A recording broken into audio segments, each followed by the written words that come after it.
दोस्तों, आज की कहानी का शीर्षक है कुछ भी करने से पहले 2 मिनट सोच लेना चाहिए। भयंकर भूल की कहानी।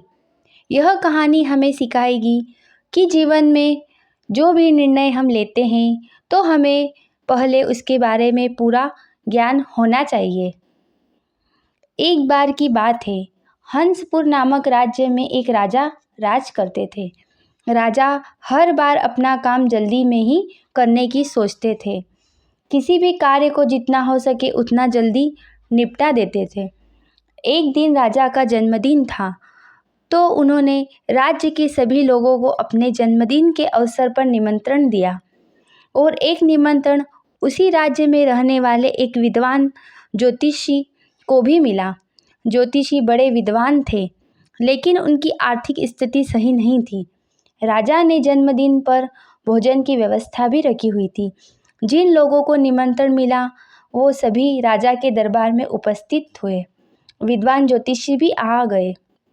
सभी ने भोजन किया और सभी ने उनकी हैसियत के अनुसार राजा को जन्मदिन का तोहफा दिया।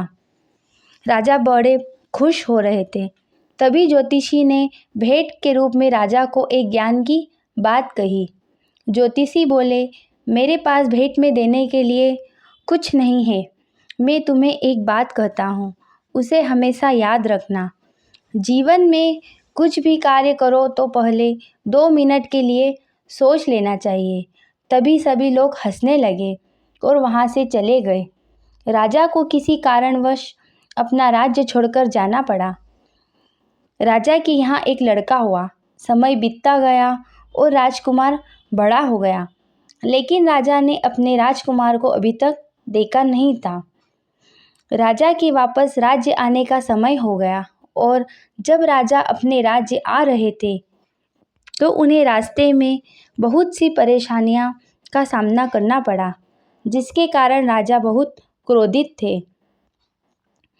और रास्ते में उनका राजकुमार मिल गया। राजकुमार काफ़ी जिद्दी था, तो उसने राजा से आमने सामने युद्ध की जीत कर ली। राजा क्रोधित थे, तो उन्होंने शर्त रख ली कि हारने वाले को मृत्युदंड मिलेगा। दोनों में युद्ध शुरू हो गया और राजकुमार युद्ध हार गए। राजकुमार को दंड देने चले, तभी उन्होंने अपने जन्मदिन पर ज्योतिषी द्वारा मिली भेंट याद आई और उसने 2 मिनट के लिए सोचा और राजकुमार से पूछा, तुम्हारे माता पिता कौन हैं? तभी उसने कहा, पिता का तो पता नहीं, लेकिन माँ से मिला सकता हूँ। और उसने राजा को अपनी माँ से मिलाया। राजा हैरान हो गया। राजा ने कहा, आज तो अनर्थ हो जाता। ज्योतिषी से मिली भेंट उन सभी कीमती वस्तुओं से महंगी हुई।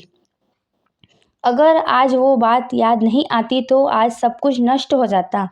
राजा ने राजकुमार को गले लगाया और बहुत दिनों के बाद वापस आने पर राजा का स्वागत भी किया। राजा को बार बार ज्योतिषी की भेंट स्वरूप की गई बात याद आती है, तो राजा का मन विचलित होता रहता है कि उस दिन सभी ज्योतिषी की बात सुनकर हंस रहे थे और आज उसी बात से इतना बड़ा अनर्थ होते हुए बच गया। राजा को विचार आया कि एक बार उस ज्योतिषी को बुलाकर उसे कुछ पुरस्कार दिया जाना चाहिए और उसे सम्मानित किया जाना चाहिए। राजा ने तुरंत अपने सिपाहियों को बुलाया और उस ज्योतिषी को कहीं से भी ढूंढ कर लाने को कहा। उन महात्मा को आदरपूर्वक वो जहाँ भी हो उन्हें ढूंढ कर लाओ। राजा के सिपाही उस ज्योतिषी को ढूंढने निकल गए और उन्होंने ज्योतिषी को कई जगहों पर ढूंढा और अंत में सिपाहियों को महात्मा मिल गए और सिपाही महात्मा को आदरपूर्वक राजा के पास ले आए। राजा ने ज्योतिषी का स्वागत करवाया और उनको भोजन करवाने के पश्चात राजा ने ज्योतिषी के अपने साथ घटित हुई पूरी घटना सुनाई और फिर ज्योतिषी को कई उपहार देकर सम्मानित किया। राजा ने ज्योतिषी को बताया कि आप मुझे उस दिन अगर वो भेंट नहीं देते तो आज मेरे हाथों घोर अनर्थ हो जाता, जिसके बाद मैं कहीं मुंह दिखाने लायक नहीं रहता। आपकी इस भेंट को मैं जीवन भर संभाल कर रखूँगा और हमेशा याद रखूँगा। दोस्तों, आपको ये कहानी पसंद आई हो तो हमारे चैनल दिव्य देव दृष्टि को सब्सक्राइब ज़रूर करें और साथ ही बेल आइकन को दबाएं, जिससे आपको आने वाली सुंदर सुंदर कहानियों का नोटिफिकेशन मिलता रहे।